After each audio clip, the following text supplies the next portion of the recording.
जय श्री कृष्णा, जय श्री हरि। आज आप सुनने जा रहे हैं पुरुषोत्तम माँ महात्म कथा का 8वां अध्याय। तो हम अपना अध्याय पढ़ना शुरू करते हैं। जय श्री कृष्णा। सूत जी बोले, हे तपोधन, विष्णु और श्री कृष्ण के संवाद को सुन संतुष्ट मन नारद नारायण से पुण्य प्रश्न करने लगे। नारद जी बोले, हे प्रभु, जब विष्णु बैकुंठ चले गए तब फिर क्या हुआ, कहिए। आदि पुरुष कृष्ण और हरिसूत जी का जो संवाद है वह सब प्राणियों का कल्याणकारक है। इस प्रकार प्रश्न सुन फिर भगवान बद्री नारायण जगत को आनंद देने वाले बहुत ही आख्यान कहने लगे। श्री नारायण बोले, तदनंतर विष्णु बड़े प्रसन्न होकर बैकुंठ गए और वहां जाकर नारद अधिक मास को अपने पास से ही बिठा लिया। अधिक मास बैकुंठ में वास पाकर अत्यंत प्रसन्न हुआ और 12 मास का राजा होकर विष्णु के साथ रहने लगा। 12 मास में मल मास को श्रेष्ठ बनाकर विष्णु मन में संतुष्ट हुए। हे मुने, अनंत भक्तों के ऊपर कृपा करने वाले भगवान युधिष्ठिर और द्रौपदी की ओर देखते हुए कृपा करके अर्जुन से यह बोले। श्री कृष्ण जी बोले, हे राजा, हमको मालूम है कि तपोवन में आकर आप लोगों ने दुखित होने के कारण पुरुषोत्तम माँ का आनंद नहीं लिया। वृंदावन की शोभा के साथ नाथ भगवान का प्रिय पात्र पुरुषोत्तम मास आप वनवासियों का प्रमाद से व्यतीत हो गया। भीष्म द्रोणाचार्य कर्ण के भय से और मन में सब लोगों ने भय और द्वेष से मुक्त होने के कारण प्राप्त पुरुषोत्तम मास का ध्यान नहीं किया।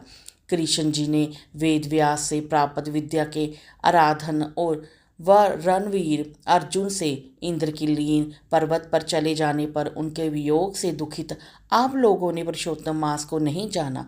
अब यदि आप यह पूछें कि हम क्या करें, तो मैं यही कहूँगा कि भाग्य का अवलंबन करो। पुरुषों का जैसा अदृष्ट होता है वैसा ही सदा भासना है। भाग्य से उत्पन्न जो फल है वह अवश्य ही भोगना पड़ता है। सुख दुख भय कुशलता इत्यादि भाग्य अनुसार ही मनुष्य को प्राप्त होती हैं। अतः अदृष्ट पर विश्वास रखकर अपने आप लोगों को अदृष्ट पर निर्भर रहना चाहिए। जय श्री कृष्णा। अब इसके बाद आप लोगों के दुख का दूसरा कारण और बड़ा आश्चर्यजनक इतिहास से सहित कहती हैं। हे महाराज, हमारे मुख से कहा और सुनो।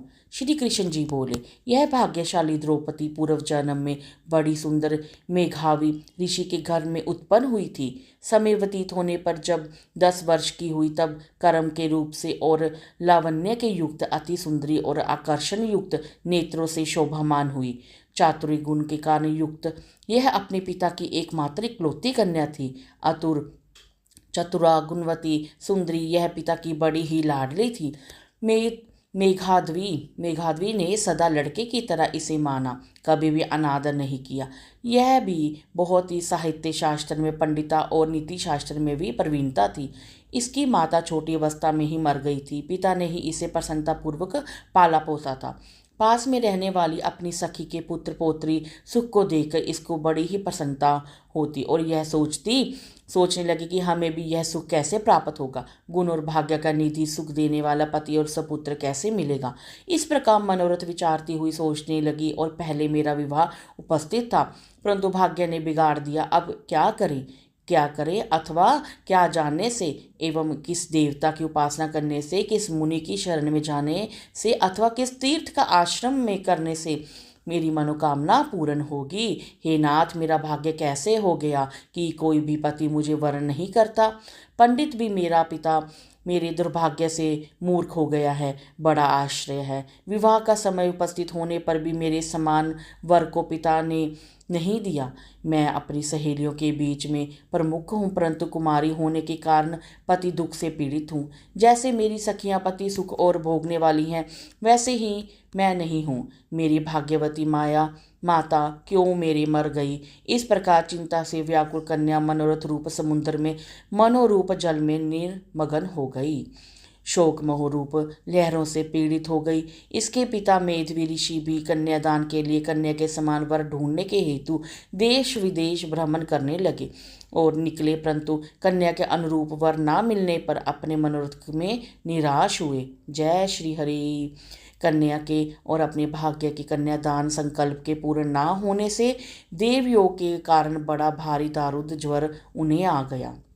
सब अंग ऐसे फूटने लगे कि जैसे समस्त अंग टूट टूट कर अलग हो जाएंगे और ज्वर की ज्वाला से व्याकुल हुए। बहुत ही मूर्छा से मंदिर का पान में उन्मत्त की तरह पैर लड़खड़ाते गिरते पड़ते किसी तरह घर आए और आते ही पृथ्वी पर गिर पड़े। भय में विहल कन्या पर जब पिता ने देखा, तब आए कि कन्या को स्मरण करते ही मेधावनी मुनि मरण संपन्न हो गए। भाग्य से फलरूप बल से एकाएक कांपने लगे और कन्यादान प्रसंग से उठा हुआ मोह सब था वह जाता रहा। तदंतर पहले किए गए गृहस्थ आश्रम धर्म में परिश्रम के प्रभाव से संसार वासना को त्याग कर भगवान के चित्त में लगाने लगे। उस मुमूर्ष मेघावी ऋषि ने शीघ्र ही नीलकमल के समान श्याम त्रिवली से सुंदर आकृति वाली श्री पुरुषोत्तम हरि का स्मरण किया। हे रास, हे स्वामी, हे राधा रमन, हे प्रचंड भुजदंड से दूर से ही देवता को शत्रु दैत्य को मारने वाले, हे अति उग्र दानवल को पान करने वाले, हे कुमारी गोपियों के उतार हुए वस्त्रों को हरण करने वाले, हे श्री कृष्ण जी, हे गोविंद, हे हरे, हे मुरारे, हे राधवे, हे दमोदर, हे दीनानाथ, मुझ संसार में निमगमन की रक्षा कीजिए। इंद्रियों के ईश्वर को आपको प्रणाम है। इस प्रकार मेधावी के वचनों को दूर से ही सुनकर भगवान श्री कृष्ण जी श्री भक्त की आवाज़ को सुनते हुए दूत चटपट मुकंद लोक से आए और उन मरे हुए मुनि को हाथ से पकड़कर ईश्वर के चरण कमलों में ले गए। इस प्रकार अपने पिता के प्राणों को निकालता देखकर कन्या हाँ कर करके रोने लगी। पिता के शरीर को अपनी गोद में रखकर अति दुख में विलाप करने लगी। कन्या कहने लगी, चिल्ला चिल्ला कर पक्षियों की तरह बहुत देर तक विलाप करते हुए अत्यंत दुख से विलहर करती हुई पिता को जीवित की तरह समझकर बोली। बाला बोली, हाय हाय हे पिताजी, हे कृपा सिंधु, हे अपनी कन्या को सुख देने वाले, मुझे आज किसके पास छोड़ गए? आप बैकुंठ सिधार गए हो। हे तात, पिताहीन मेरी कौन रक्षा करेगा? आज मेरे भाई बंधु माता आदि कोई नहीं है। हे तात, मेरे भोजन वस्त्र की चिंता कौन करेगा? कैसे मैं रहूंगी इस शून्य वेद ध्वनि रहित निर्जन वन की तरह आपके घर में? हे मुनि श्रेष्ठ, अब मैं मर जाऊंगी, ऐसे जीने का क्या रखा है? हे कन्या में प्रेम रखने वाले पिता, हे तात, विवाह विधि का किया आप कहाँ चले गए? हे तपोनिधि, आप यहाँ आइए और अमृत के समान मधुर भाषण कीजिए। क्यों चुप हो गए हो? हे तात, बहुत देर हो गई है, सोए हुए आप जागिए। श्री हरि, श्री हरि, ऐसा कहकर आंसू बहाती हुई घड़ी घड़ी कन्या विलाप करने लगी और पिता के मरने के दुख से हुई चिल्ला चिल्लाकर पक्षियों की तरह मुक्त कंठ से रोने लगी। उस कन्या का रोदन सुनकर वन में रहने वाले ब्राह्मण आपस में कहने लगे कि इस तपोवन में अत्यंत करुण शब्द से कौन रो रहा है? ऐसा कहकर सब तपस्वी चुप होकर यह मेघावी ऋषि की कन्या का शब्द है ऐसा निश्चय कर घबराए हुए हाहाकार करते मेधावी के घर में आई और वहां आकर सबने कन्या को गोद में मरे हुए मेधावी ऋषि को देखा और देखकर उन वन में रहने वाले सब मुनि भी रोने लगे। कन्या की गोद में शव को लेकर शिव मंदिर के पास शमशान पर गए। वहां काठ की चिता लगाकर विधि से उसका कर्म कर करके दाह किया। दाह के अनंतर कन्या को समझाकर ऋषि जी ने अपने अपने आश्रम गए।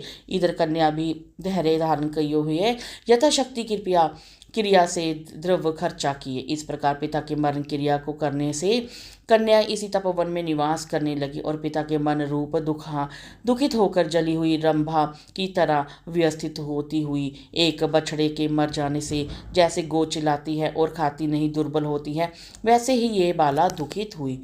जय श्री हरि, जय श्री कृष्णा, जय श्री कृष्णा, जय श्री हरि।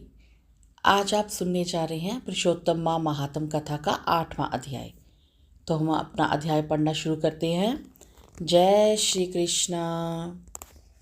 सूत जी बोले, हे तपोधन, विष्णु और श्री कृष्ण के संवाद को सुन संतुष्ट मन नारद नारायण से पुण्य प्रश्न करने लगे। नारद जी बोले, हे प्रभु, जब विष्णु बैकुंठ चले गए तब फिर क्या हुआ, कहिए। आदि पुरुष कृष्ण और हरिसूत जी का जो संवाद है वह सब प्राणियों का कल्याणकारक है। इस प्रकार प्रश्न सुन फिर भगवान बद्री नारायण जगत को आनंद देने वाले बहुत ही आख्यान कहने लगे। श्री नारायण बोले, तदनंतर विष्णु बड़े प्रसन्न होकर बैकुंठ गए और वहां जाकर नारद अधिक मास को अपने पास से ही बिठा लिया। अधिक मास बैकुंठ में वास पाकर अत्यंत प्रसन्न हुआ और 12 मास का राजा होकर विष्णु के साथ रहने लगा। 12 मास में मल मास को श्रेष्ठ बनाकर विष्णु मन में संतुष्ट हुए। हे मुने, अनंत भक्तों के ऊपर कृपा करने वाले भगवान युधिष्ठिर और द्रौपदी की ओर देखते हुए कृपा करके अर्जुन से यह बोले,